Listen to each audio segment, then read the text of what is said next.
N'hésitez pas à liker la vidéo si elle vous plaît et si vous êtes nouveau sur la chaîne, n'oubliez pas de vous abonner et d'activer la notification pour ne rater aucune de nos prochaines vidéos. N'hésitez pas à liker la vidéo si elle vous plaît et si vous êtes nouveau sur la chaîne, n'oubliez pas de vous abonner et d'activer la notification pour ne rater aucune de nos prochaines vidéos. N'hésitez pas à liker la vidéo si elle vous plaît et si vous êtes nouveau sur la chaîne, n'oubliez pas de vous abonner et d'activer la notification pour ne rater aucune de nos prochaines vidéos.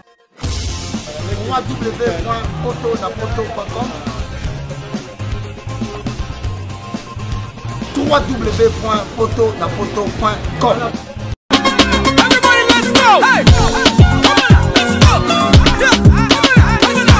Pour l'envoi de vos colis, bagages et autres courriers express à destination de Kinshasa, Brazzaville, Pointe-Noire, rendez-vous vite.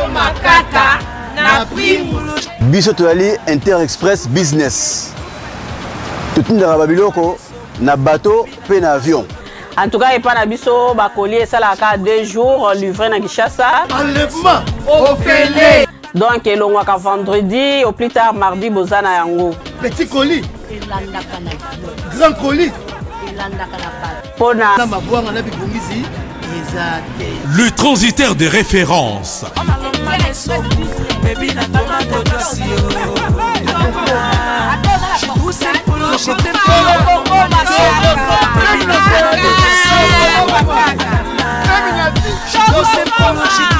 Inter-Express, la solution pour les frais aériens et maritimes.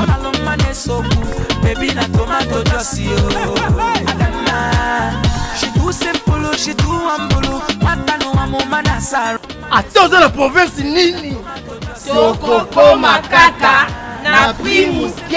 Pour les transferts de fonds, argent rapide à Kinshasa, par l'intermédiaire de notre partenaire MoneyGram, Inter-Express résout vos problèmes.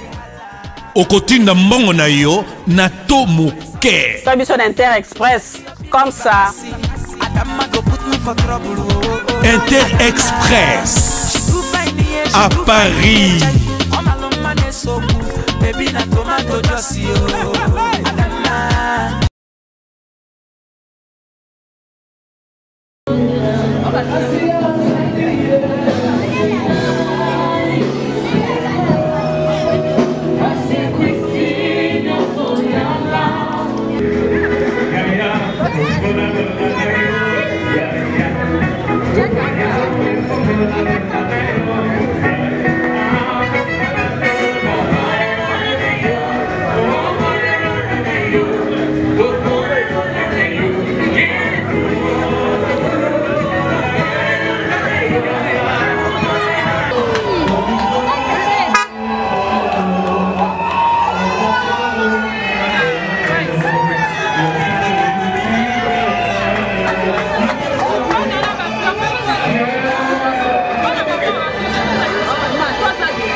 Tofandi, Baba la Nibo Fandi, Bisope Tofandi, Zambasa Malamu. Alléluia. Papa Telemi,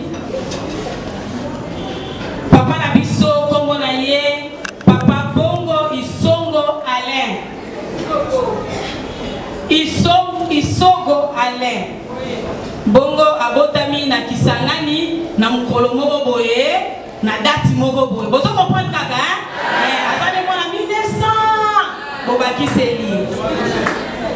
Bongo azali bongo mwana ya mama Bonaventure Bongo.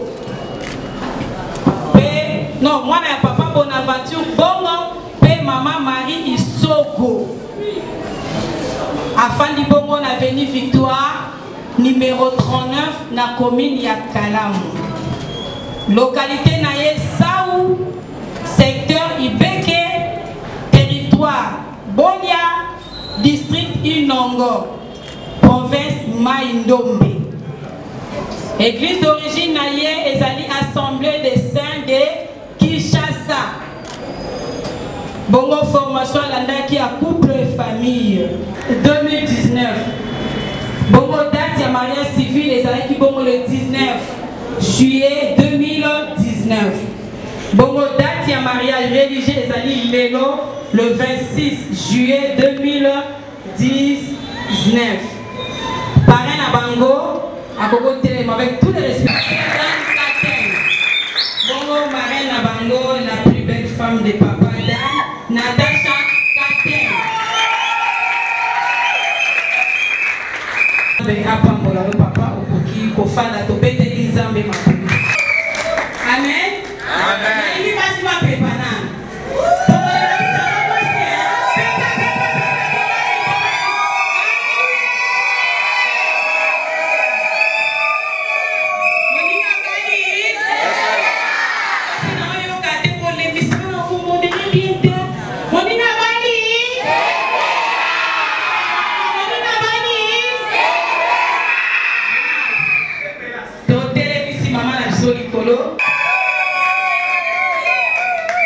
Elle est mignonne, hein? Ça c'est quoi? Non comment? Combo ya maman na biso ezali Chimbusu Bwali Simili Baki Sakuna Eza fête abotami na Kinshasa mkolo moko boye na air moko boye na 1900 moko boye. Vous comprenez, hein? Bongo azali bongo mwana ya papa Bwali Futi pe azali bongo mwana ya mama Dovo Nzila.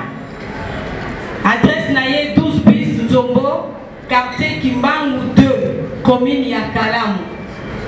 Localité Mayeze, secteur Kakongo, territoire Lukula, district Bas-Fleuve, province Congo central.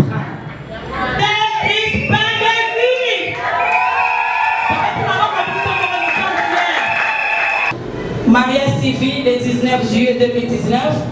Mariage religieux le 26 juillet 2019. Parrain, pasteur Dan Katen.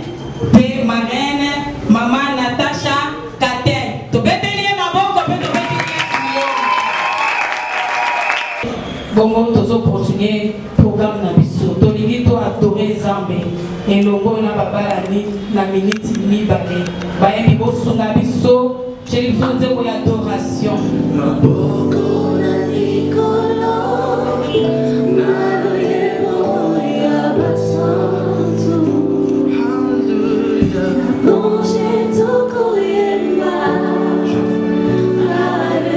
Élève ta voix et chante avec nous.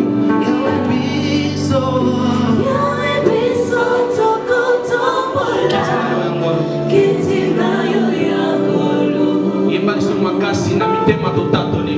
Na mitema totatone.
notre Seigneur.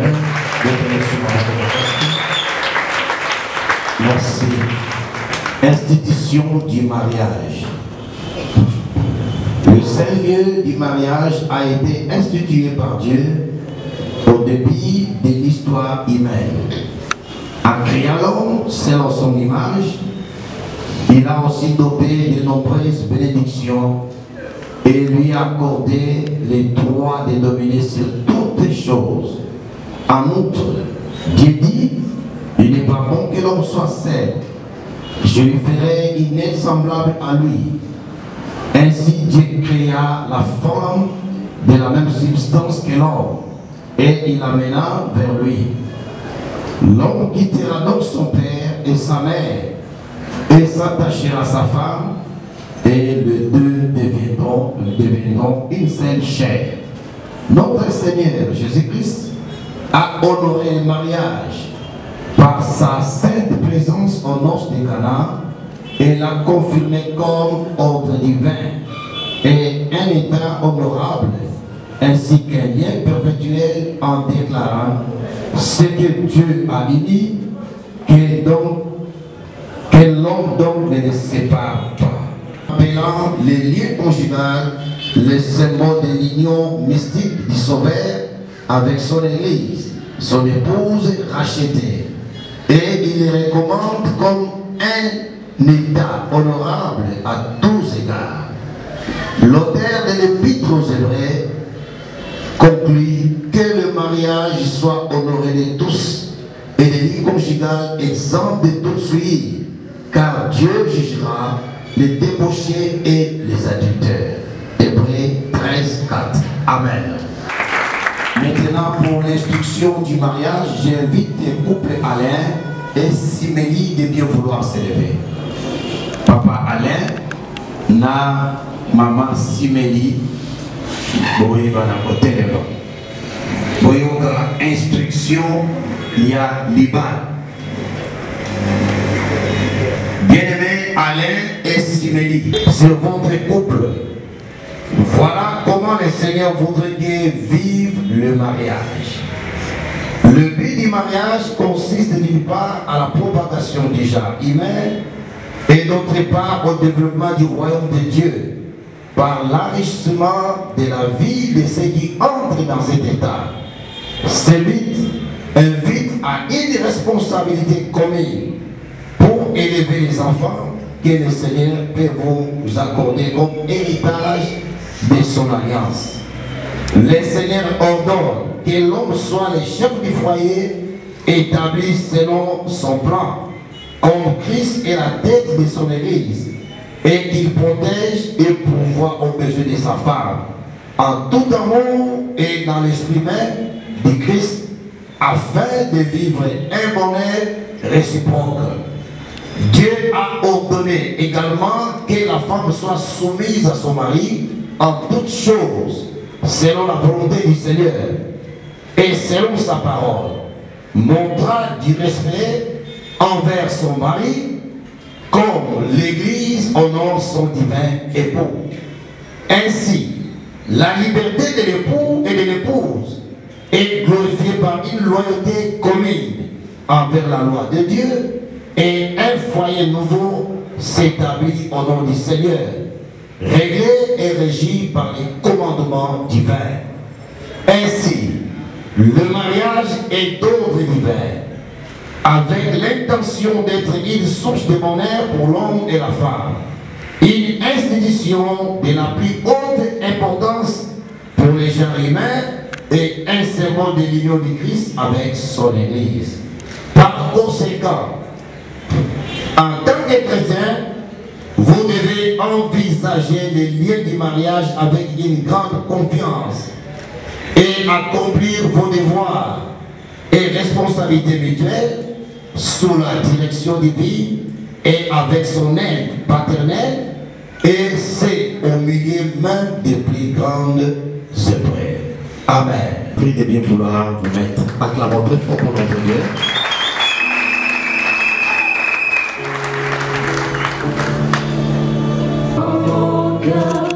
Considère tout le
ndeko ya sambo eteli ya liboso kino na zoli na moko.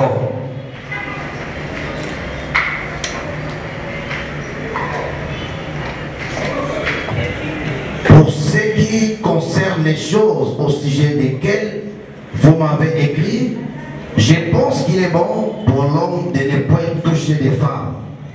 Toutefois, pour éviter la débauche, que chacun ait sa femme et que chaque femme ait son mari. Que le mari rende à sa femme ce qu'il lui doit et que la femme agisse de même envers son mari. Ce n'est pas la femme qui dispose de son corps, c'est son mari. De même, ce n'est pas le mari qui dispose de son corps, c'est sa femme. Ne vous privez point l'un de l'autre, si ce n'est d'un commun accord, pour un temps afin de vaquer à la prière. Puis retournez ensemble de peur que Satan ne vous séduise, ne vous tente en raison de votre manque de maîtrise. Je dis cela par condescendance, je n'en fais pas un autre.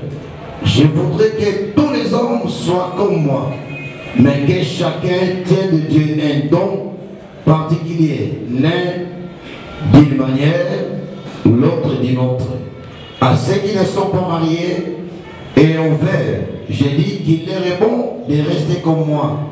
Mais s'il manque de maîtrise, de même ils se marient.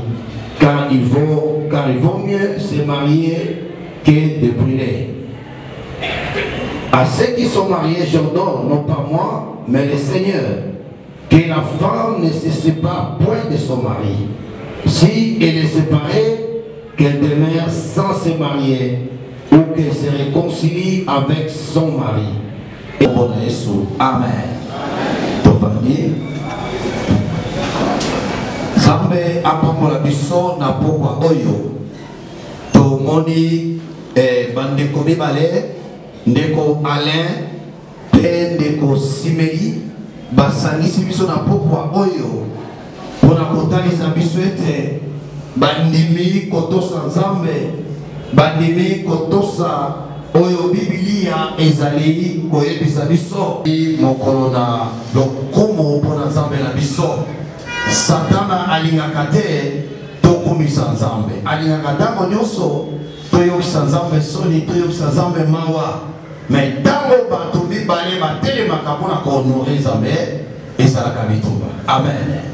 Po bakoma na niveau oyo babundi bitumba, baleki na makambo ebele oyo batenaki na bapriere na bino mpe na bapriere na biso, yango ekomisaki bango lolenge wana. Lelo tolingi tokambola na bino libala ya bakristo, libala ya bana Nzambe, libala ya bakristo. Tozomona bakristo bazobalana, bakristo bazozwa ekateli ya kotosa Nzambe, bakristo bazali koya na kati na eglize esengo. Mais après tozomona kamwa mindondo ezokota. Après moyen oyo balobela ye eza te. Oke koloba na mwasi moya yoka eza te, oke koloba na mobali moya yoka eza te. Yango na pokwa oyo na biso batoto balana, na biso oyo toye kobalana lelo kosepelisa Nzambe lelo ndeko Alain na ndeko Simeli boyoka liloba na Nzambe oyo ndenge Nzambe alingi kolobela biso lelo. C'est vrai ndenge touti koloba na institution pe na instruction. Nzambe nde mobandisi ya libala, Nzambe nde moto ya liboso alingaki libala ezala. Amen.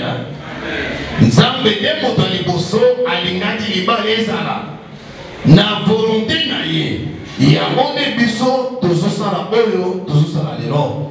Libala ezosalama lelo mpo Nzambe nde moto alingaki. Soki totangi mpona na Genèse 2, ye nde mobandisi ya libala. Libala ezali bosangani ya bato mibale, mwasi na mobali. Mwasi na mobali basangani, bayokani, balobi tokosala libala. Yango wana biso mpe tozali komona yango nde ezali kosalamela. Tomopono mpe oyo ayenda nsima ayebi kokota na likanisi ya papa Nzambe. alobi ete ya solo esengeli mobali azala na mwasi na ye mpona koevite bato ebele mingi balobi ete ngai na kokanga motema ngai na kobala te me bazosala makambo pembeni mpona komeniokola te soki omoni ke esengeli na yo kobala sala nini bala. Alléluia. Biso tobalaka na biso totelemelaka libala te me bamosusu babi biso tokobala te me bazosala makambo mosusu oyo ezopia nzambe lokumu te.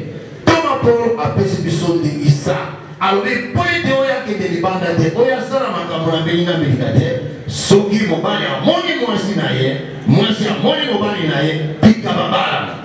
Lelo mpe ndeko ale na ndeko simeli babi biso mpe tokotika na bongo te esengeli toambwatele pa biso mpe fotosala na biso libota biso mpe fotosala likambo bakutanaki mokolo moko babetaki masolo mokolo moko bayokanaki yango ekomisi bango lelenge tomoni lelo.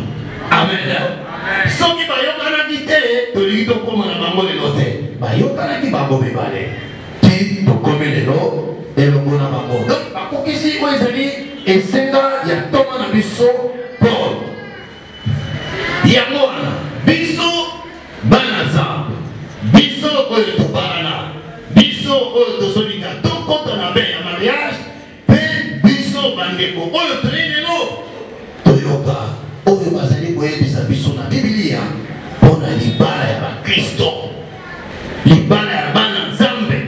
Lolenge nini Nzambe alingi amonela libala ya bana Nzambe bandeko tolembi lelo ekomi na basali ya Nzambe na bandimi ndenge moko tozoyeba te nani aza nani. Donc moto na moto azotambola ndenge alingi moto na moto azozwa likateli ndenge alingi. Liloba na Nzambe eza so na ntina te conseil eza lisusu na ntina te soki oki koloba te papa boye te tozala boye tokofikisa Nzambe ai te boye te ngai nalingaka boye yango wana totiaka liloba na Nzambe. Yoka Toma Paul azali koyebisa biso alobi ete libala ezali contre libala ya bakristo ezali contre na polygamie. Utali bange Nzambe asali mwasi moko Nzambe asali mobali moko. Bien le Seigneur même matin mingi tozoyoka lelo na Kinshasa ekomi kosalisa biso makambo tika tosala non selon la volonté de Dieu. Ami libala ya bakristo esepelaka te na polygamie.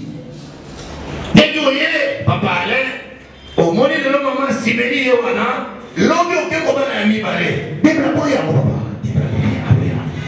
koya koloba teke no kasi fulani bazala na bango mibale me na bible mpe tomoni bazala na bango mibale te oke na biso kuna te po soki oke kuna eza na baconséquence ya kosakana te tolebala. Amen. Esepelaka na polygamie te. Yo papa obali ozokende oza na mosusu ya mibale mama obali oza na mosusu ya mibale bible eboyi yango Nzambe asepelaka bongo te bongo ezali koboma foyer ake bisika mosusu mpona rezo songolo babalisi ye mobali abino mpo awa yo ozala bien oza koninga na mobali banda kotambolaka na ye te. Alléluia. Alléluia. Alléluia. Oyi libala wana tango balani tikala na mwasi na yo kokende kozwa te ozi mobali na libala na bakristo ezali contre privation ya basentiment conjugal.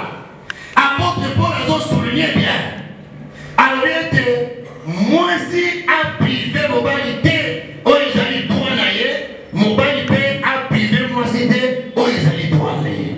Alléluia. Oh, alléluia.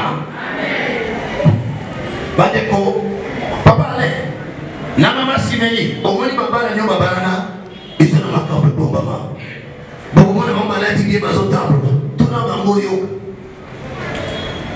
oyo abi nalalaka na salon chapo abotaka lisusu te abi tuna ye balalaka na salon bate abi daya koto pasteur ateya ne million de la yo.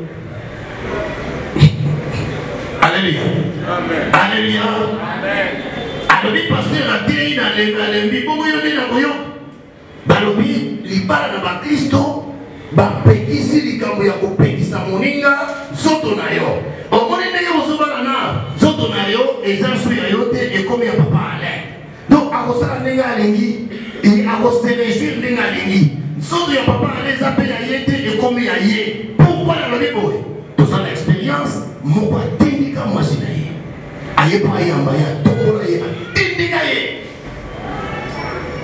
bino bokosala yango te tolobi amen bino mpe bosala kati ya soki bosala yango botika kosongela koso te bibla alingi boko te bibla alingi ndenge wana te koboyisa kopimisa moninga olobi te non nga naza boye même si tu es fatigué sala nyonso okokisa posa ya papa ale même soki oti mosala bandeko touti toyambi couple moko bazali na problème ntango baye nabi te tosolola na mobali alobi baba tuna mwasi lokola asalaka soki akoti mosala koya tokosolola bien mais soki amati na mbeto nalingi na approche ye mwasi abandi pongi ondira alalaki panda ine abandi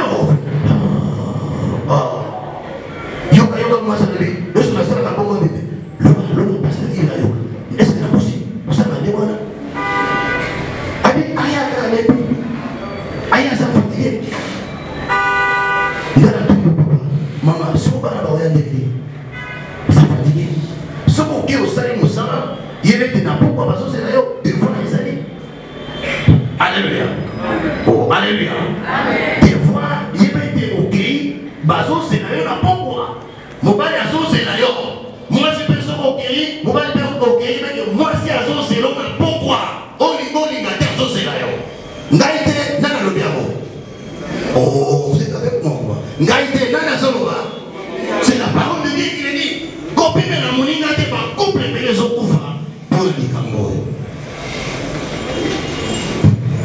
moko ami papa ngai mobali na nga tokutanaka na ye janvier sur janvier abiso tokutani na janvier onde tokutani ya zelaka janvier ezoyamona fofoye soki bobongisi awa te papa bokovivre makambo awofe bonga tole malamu amen tole malamu amen soki bobongisi awa te o awa tosala boye awa naka te bokokeye mindondo bino moko papa ale mama simeli aza mpo na yo kopima ye te ntango aza na les besoins pusana sunga ye bafoye ebele bebi mpo na likambo bafoye ebele ekabwani mpo na likambo naza na couple moko ya pasteur bakabwani lelo bakabwana abisoni bai makambo bakabwana pourquoi chaque jour soka wuti mosala mwasi mpo abi nga nazosela yo epa nakokopema te nakopema te bi okopema me moi je suis dans les besoins libala ya bakristo elingaka losambo mpe kotanga liloba na nzambe libala na bakristo elingaka kotanga liloba na nzambe mpe losambo tozobeta sete awa ekokoma na ngonga moko yo oleli kokende kolala tiki na salo tofandaka boye soki nga na kufi yo obana mobali mosusu pana zotukane bwana pana otolada pete nga na kufa na ngai liboso nazosouete na ngai libano te nazosouete tokoma mibange tolobi amen tolobi amen bamsolo lokomi ti kufe mokambo na biso akomi kosouete kufe ya moninga po ya continue kosala oya alléluia azosouete kufa moninga akufata mpona akomi kolakelaka ye mabe te bongo te il faut komibatela kosenge te bokoma mibange bongo na bakoko na bino ti bokolemba soki yesu ayinanga te nde moko na moko akei oyo akende liboso akei oyo bakonanga akei akekopema alléluia alléluia bandeko libala bakristo yango nde makambo elingaka te mpo na kosilisa conseil na nga yango ale na simeli lambaka bien baproblème ekobelelo na bana basi kichasa ba ibo na magete ngana no ba même l'église na to na l'église bino ba di posa na ko na manya ko ya lole o ba ba ba kiti mako ba ite kuna mindondo eza lamba bien papa le temps azolia ayo ka pousse ya kolia di bangate lamba bien et puis il y a pondo na madesu lambele bien bon c'est le moyen ma bébé temps azolia yo poso tala ka zo souhaiter bon appétit ce que kolia ensemble mais na limite ka kolia ensemble pour couple mo ba zawalia ensemble mo kole ida bakata. Alléluia. Alléluia. Na lobite bolia ensemble te so les seigneurs bolia ensemble bolia so yo milena ino li apo de ya yekela mais là va bien top conseil pour ceux qui encore maman Simeni bongisa mbeto bien bongisa mbeto bien koti na mala ki bongisa mbeto te pour couple vous to kenaki ne mwana azofuta mo c'est papa tonayi ngamna bongisa mbeto mo makambo bisa passer mwana bien ngamna bongisa mbeto kana nini dio zo na passer na ke de poti na na ke bongisa mbeto mo ba ni mutazolo bande kwa. Alléluia. Aujourd'hui, la pasteur qui est bon qui est dans la bon ça fait yo muto bon ça mais bon ça c'est bien bon ça pour la belle pour bisika wana ndé makambo ça betu bon ça ben il faut ta la paix aller dans makambo bandi est-ce que aller ça au point so au point de tout naïe papa les blagues pour les athées. Pour ça, les blancs, voyez bien. Tout le monde, amen. Et vous, comme la couple, mon gars, connaissez-moi tout le monde, vous savez. Et même mon frère, il y a un nanda, il y a tout le monde. Donc, frère, ça dit 2 mois, il y a un nanda, il y a tout le monde. Mais, moi, c'est un gâté. N'a pas moi souvenir dans les besoins. Au moment là, pour Natongo. Natongo, il y a une qui nous savent, il n'y a pas fatigue, il y a une Natongo. C'est comme Natongo, où,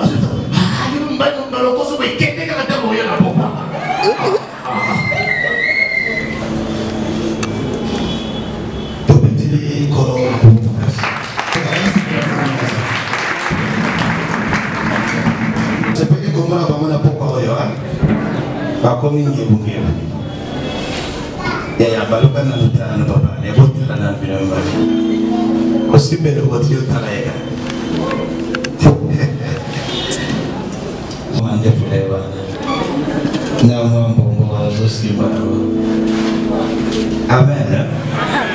Merci. Donc, c'est dans la famille à papa Alain, celui qui va s'allier à mon délégué. Après, il va la voter le matin, mon aïe.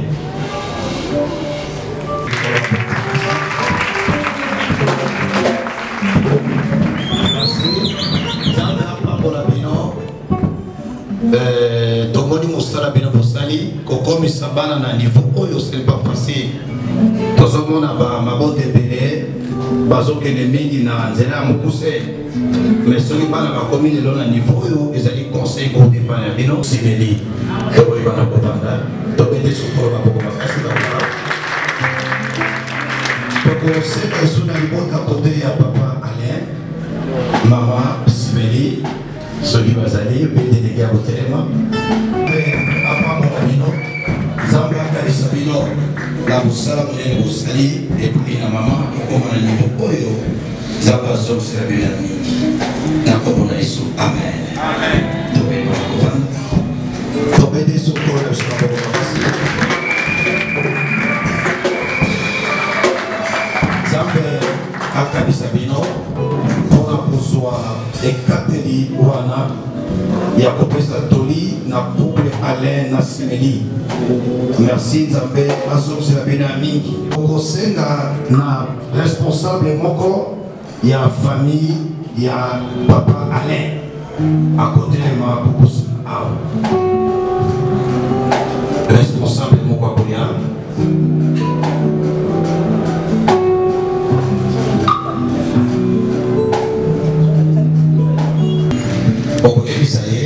nga musala na ngeste soki sika wana tikelo maboko ya pare na yo et à continuer. Nous allons être calibres pour bâtir ma robe et pour donner un modèle.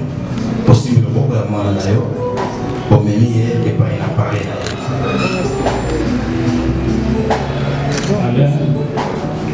Solo,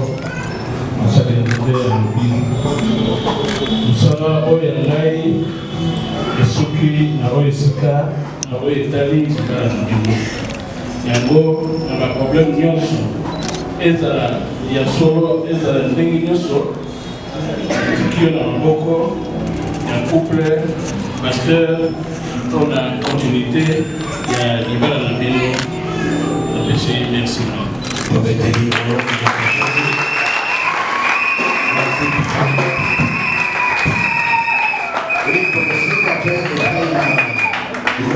Maman Simélie, responsable du groupe Royal.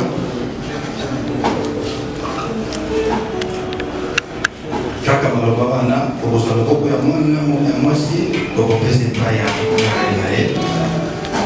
Tiginaye, Banaye. Simélie Mwana Nangai, na Tali Musala, Teya, Beko, Oyebi Sayo, Lenge Mutambola. Les locaux qui grande fille, adulte, au petit départ. Souvent, la date par la vidéo là. Yango Sasaye, puis il y a un Moussala, à l'objet de Sili, pour ma copine Moussala, pour les faire la vidéo de Oumé. Merci.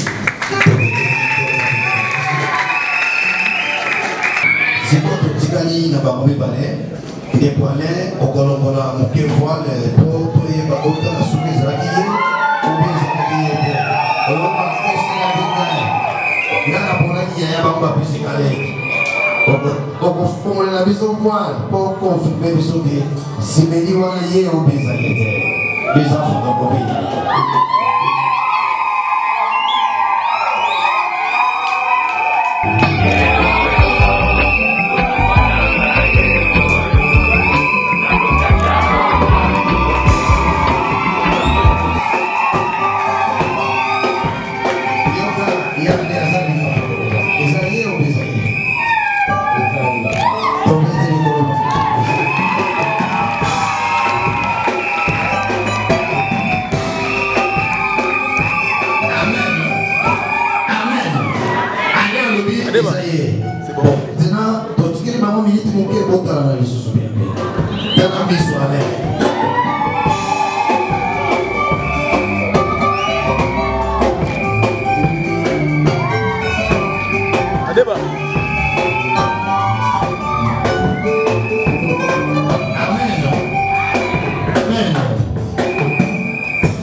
Chaque alliance a un signe. Nous sanctifions et bénissons ces alliances comme un signe extérieur de l'amour et de l'union entre le frère Alain et la sœur Simélie, afin qu'ils puissent être unis dans l'amour, dans l'union, dans la fidélité. Au nom du Seigneur Jésus-Christ. Amen.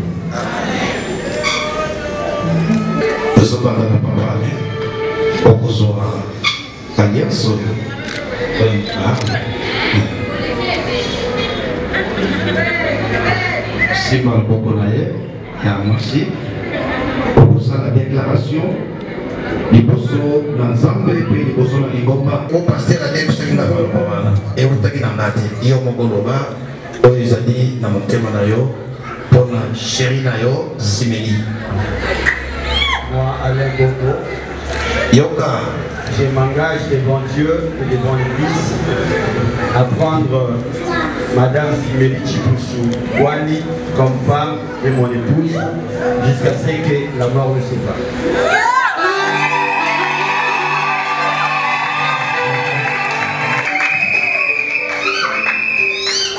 Amen. Amen. Il y a un petit peu de monde qui est mort de la journée. Amen. Quand c'est le bande, on va pas ils ont besoin d'embrouiller.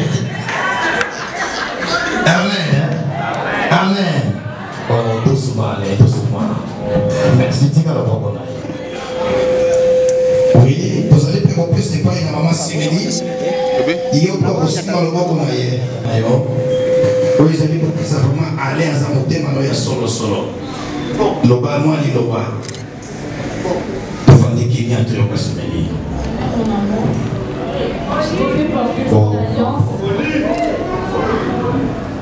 Alain, mon amour, je t'ai porté cette alliance, si de notre amour. Je t'aime, je t'aimerai et je t'aimerai toujours, jusqu'à ce que le monde se quitte.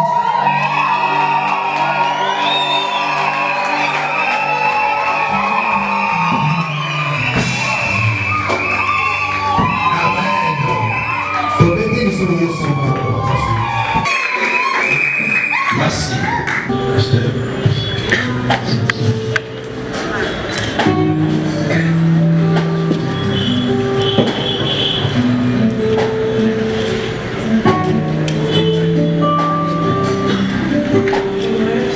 Nous bénissons ton nom, Dieu Tout-Puissant, toi qui as, dès le commencement, après avoir créé l'homme, tu as créé aussi la femme que tu avais tirée de la côte de l'homme. Tu avais institué le mariage, tu l'avais établi et tu l'avais béni.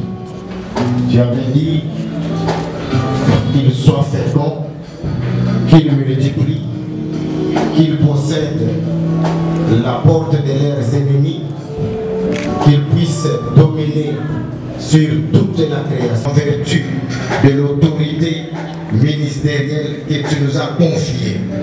Au nom du Seigneur Jésus-Christ, nous les déclarons bénis, nous les déclarons féconds, nous les déclarons prospères, nous les déclarons puissants, ayant la victoire sur leurs ennemis, mondanité, sur toutes les valeurs négatives.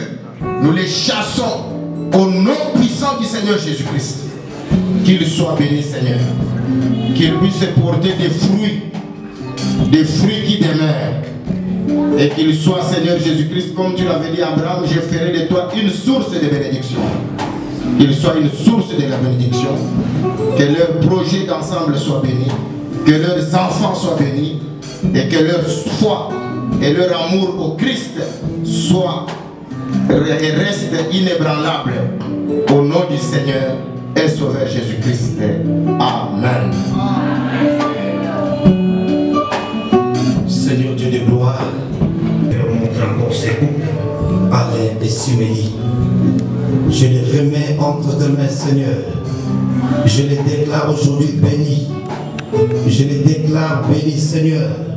Je ménage tout vent extérieur qui viendra déranger ces couples. Au nom puissant de Jésus-Christ de Nazareth, je le couvre par ton sang précieux.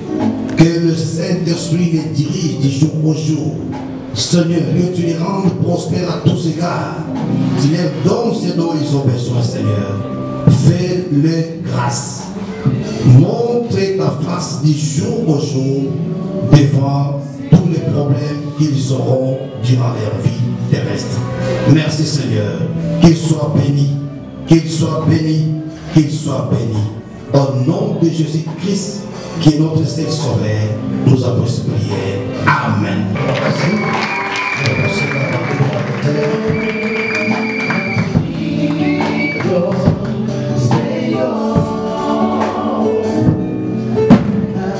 Lelo, dans le tour, il peut savoir les bisons dans les corps pour déclarer couple Alain et Simélie, Bazali béni. Bazali béni, Bazali béni. Mon corps a caboraté, on les appelle ça ici. Que mon ensemble et on met la katina bango, dans le corps de Christ. Amen. Pour être délivré sur le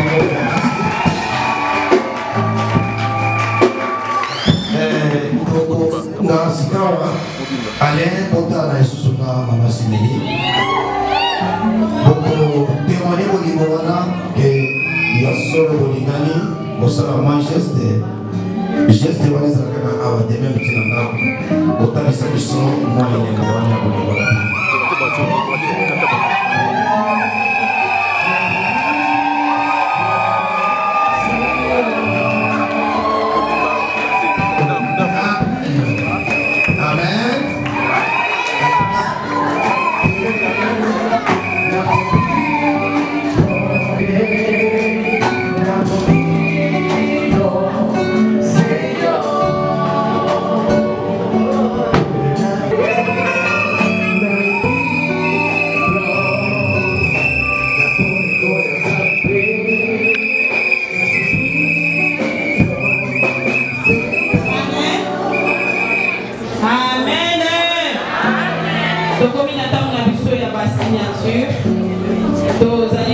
tolinga nanu bala na biso ya papa lelo papa Alain pe na mama na biso Simili bakolenga mpona kotia mokolo na bango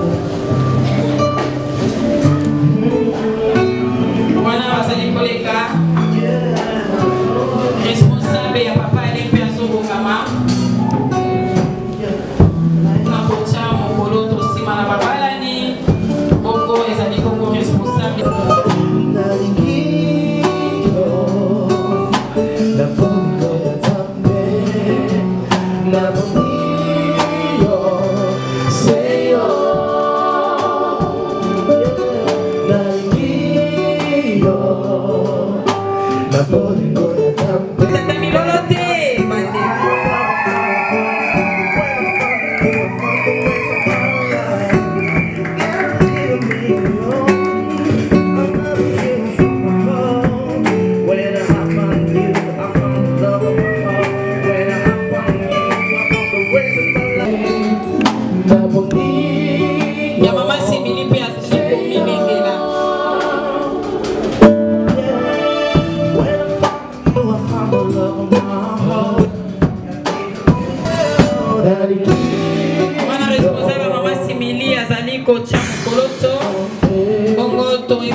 Merci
beaucoup, que Dieu vous bénisse.